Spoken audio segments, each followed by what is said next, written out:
see a lot of discussion about what happened about or with this Texas winter freeze and how it's any different than, I guess, normal cold weather you might experience elsewhere.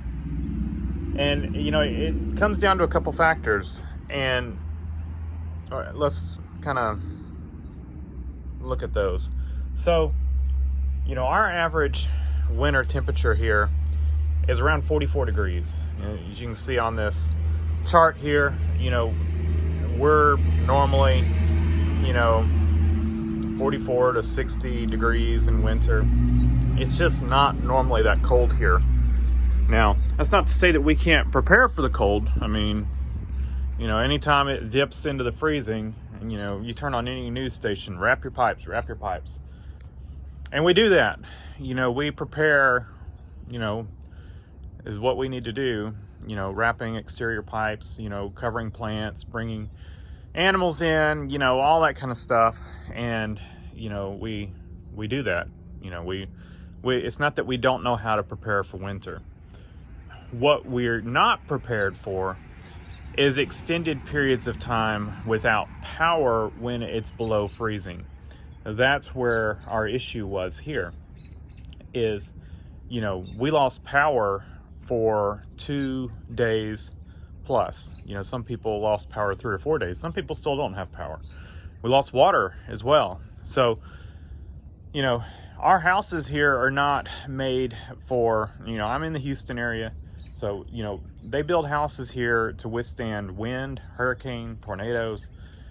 They don't build them to, survive harsh winters. And like I said, it's not that they can't.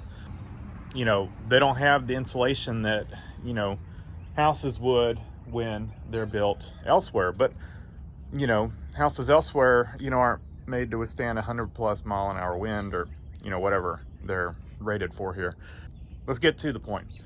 What happened here was, we had temperatures that dipped well below our normal, which is, we had, 14 degrees temperature. We had several days that it was below freezing and it did not rise above freezing. Then, at the beginning of this, we lost power. Then we lost water. And we were without power and water for days. So that's where the issue is here. Houses were left cold. People were left cold. We were fortunate. We had a generator. Most people did not. And that's where the struggle was, is you have millions of homes without electricity and without running water. So you've got people who are cold. You've got houses that are cold, and you've got, pipes in the attic that aren't made to withstand, they're not, a lot of the, pipes in attics aren't wrapped, because you're running a heater. That attic space does not get below freezing, but when you're days without power, it does. And no running water, you can't drip pipes. You can drain them the best you can, but you can't always get all the water out. You could blow it out or something like that, but again, no power.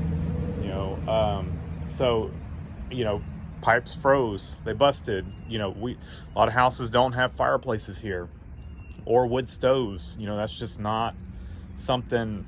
I mean, if we had them, they wouldn't get used. It doesn't get cold enough. It'd be, we do have a fireplace, we used it, but a lot of houses don't. And so that's kind of the issue here, is we would have been okay if we had power, if we had water. And that's where the struggle is here, is that it wasn't that we didn't prepare. We did what we needed to do. We wrapped all exterior pipes and all that kind of stuff, and brought our plants in and brought our animals in and all that kind of stuff to make sure that stuff stayed warm. But we brought them in the house, and the house did not stay warm. That's where our problem is in this scenario, is we lost power and it couldn't get restored for days. And that's the issue. I'm not gonna go into what the failure was there. I don't know. There's talks all over the place, with, it was, couldn't deliver the natural gas, or couldn't deliver, you know, or the wind turbines failed. I don't know. You know, people are throwing speculations all over the place there. There's going to be investigations into that. I'm not going to jump to any conclusions there. They will sort this out, and you know, I'm hoping they will figure out whatever failed, whatever they need to do to prepare for events like this, because they do happen. It may not be common. You know, we may not get another event like this for 10 years, but if it happens, we need to be able to prepare for it. And, you know, they need to be able to deliver power, you know, no matter what the conditions are. That's it, you know. So again, you know, say a prayer for those who are still without power and without water.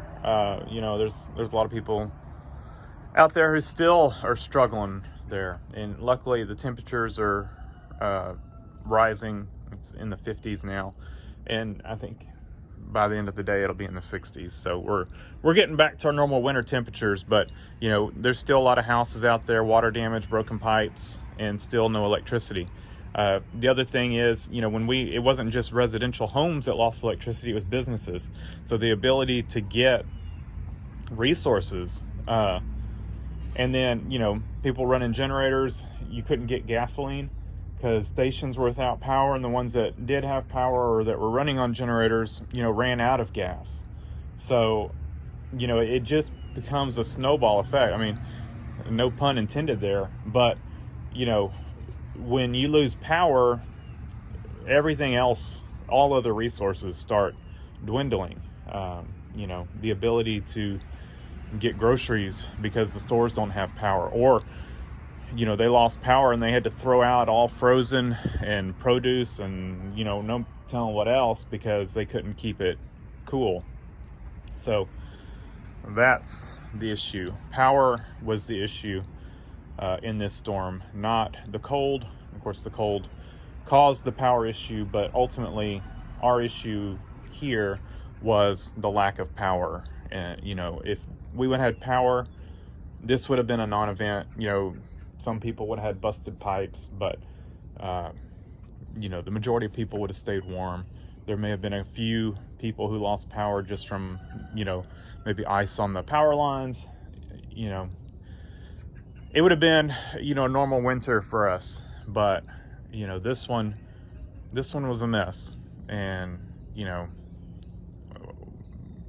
somebody needs to do something to make sure it doesn't get like this, and there's going to be lots of investigations. So I feel pretty confident that, you know, they will find, you know, some failure points, and there's going to be a lot of pressure to fix those. So thanks for watching.